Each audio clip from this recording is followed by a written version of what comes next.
ҳунарманди шоистаи тоҷикистон лутфулло давлат модарашро тавсиф менамуду дар ҳар ҳарфу ҳиҷои ӯ ҳам меҳру муҳаббати самимӣ буду, ҳам тафохур.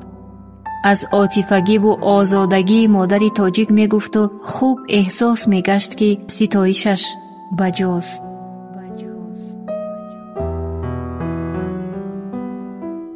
як кампири ба нури бисёр зебои камгапи ба келино кордор нест, хушноману сиёсат мекунад. ин модари мо аз ҳамин чизо тамоман дур аз фарсатҳо, яъне ба маънои томаш модари беҳтарини рӯи дунё.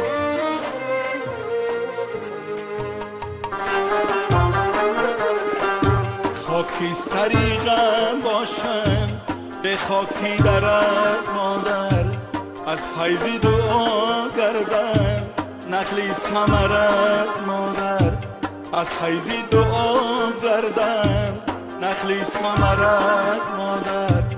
گهواره ای خوابم کو طفلی هوسم بدار، گهواره ای خوابم کو طفلی هوسم بدار. سر در سری زانویت قربانی سرت مادر، سر در سری زانویت قربانی سرت مادر. ҳини суҳбат афзуд, ки тарзу услуби хоси тарбияи хонаводагии онҳо чунин буд, ки мебояд ҳар фарзанд барои хеш роҳеро интихоб намояду пеша, ки дар ҷомеа ҷову мақоми хеш биёбад. аз заҳмати хеш нони ҳалол хӯрданро хеле барвақт ба ӯ гӯшзад намуданд.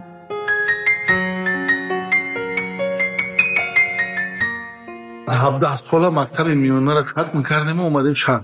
аз ҳамун сол оғозра дар шаҳре модари ман қариб ба ягон кори ман ҳамроҳ нест. фақат дуо мекунем ай модар, фақат ман кӯшиш мекунем некӣ бибинаду хушбахтиҳои моро эҳсос кунам.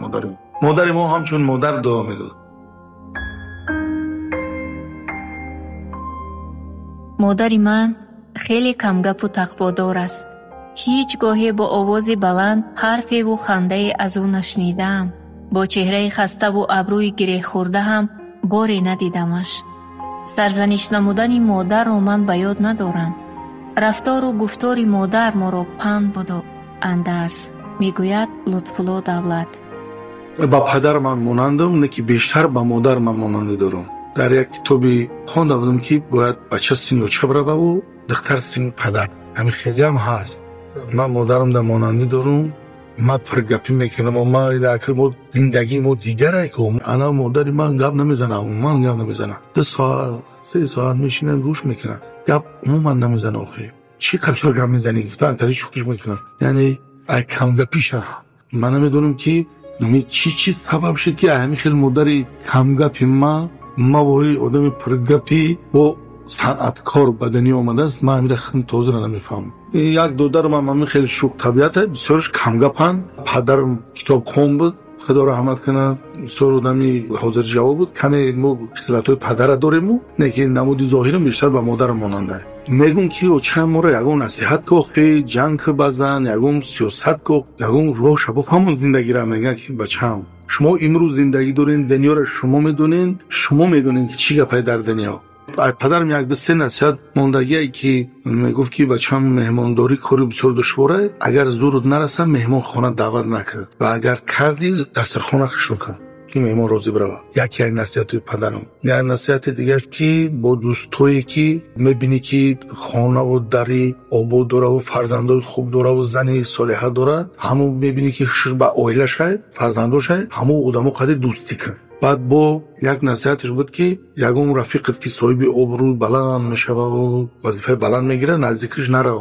бо вақте ки ай вазифа рафт мерава, ку бо ай вазифа бо бира қадр дӯстӣ кунем. гапҳои падар ман, яъне ҳамин нигоҳуш, худаш ҳамон рафтору шишт хезиш барои ман як панда насиҳат ай. хай мунам худо ақл дода, ки дари даврое ки мо калон шудем, ба оя расидем, шаҳри шанбе дигар шаҳр буд, мардуми ғайр бисёр буд, рӯзҳо буданд, шанбеда зиндагӣ кардан ҳамон вақтҳо ҳам душвор буд, хондан қим буд. омада ҳамаи мактаба ҳамин дар пастию баландиёро мо гузаштем. ба фикри ман, ки ҳозир мефорам ҳамаро насиҳат кунам, گرچنده که هیچ که نصیحت تا این وقت گوش نمیکنه.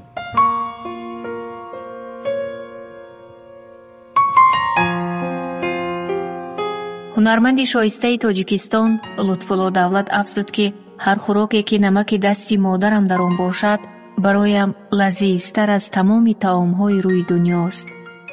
инсон ҳам хеле будааст. масалан вақте ки мо дар мактаби қишлоқ мехондем, ҳамин як пирашки пазак буд дар мактабда. ай ҳамин пирашкира бӯи пирашкиву ай ҳамин маззаи ҳамон ман сер намекардам. фикр мекардам дунё ҳамин аст. ҳамин шӯрбо буд, қишлоқ мон ҳамин шӯрбо мекарданд. хай баъзан нон мепухту чам мерафти ҳамин сари танӯр дар нони гарма дар ҳамин шакарову ину тари тезова мегуфтанд. ҳамин хеле мекарданд. мегуфтам айда ба мазза нест. падарам оши палова дӯст медошт. баъд ҳамин ҳафтаеда як бор очама мегуфт ки ошкун ҳамин маззаи оши очаи мара касе мара мешнава, мумкин бисёр мардуми деҳотае. ҳама мо решҳомон аз мардуми деҳотем. ҳамин чиза медонанд, ҳис мекунанд. дар деҳот мо ош мепухтем. модари ман бисёр оши хубу хеле бигӯй ки салату чизои мушани ҳамин пиёза майда мекард. ҳамон мазза қатъи ош ҳамон пиёза реза мекард, пиёзи хума. инҳоли ман гоҳ хонада агар яке ош пазанд мегӯм ҳамин кора кунем, барои ки ина дигар ин чанд набуди салатҳо мекунему барои ош чӣ мекунем, маззаи ҳамон чизе ки оча ман кан ҳамора надора. барои ҳамон ҳамаи хӯрокҳои ин шаҳриро дидем ки ай гӯшти қима мекарданд бо ита мекарданд, иёра дида аколи оча ман мегӯм ягон ош ки гоҳ қишлоқ мерам мега ки аки телно мекунам. ман мегӯм хайти ҳам боло дег да барам бестам та бара бесту нигоҳ ку богӯ ки ин тари кунем. гарчанде ки ягон сиру асрор набуд. ҳамин роғана гарм мекардану пиёзу гӯшта мепардохтану ҳамин оши оддӣ мекардану неки ҳеҷ вақт мара фаромӯш намешавам маззаш.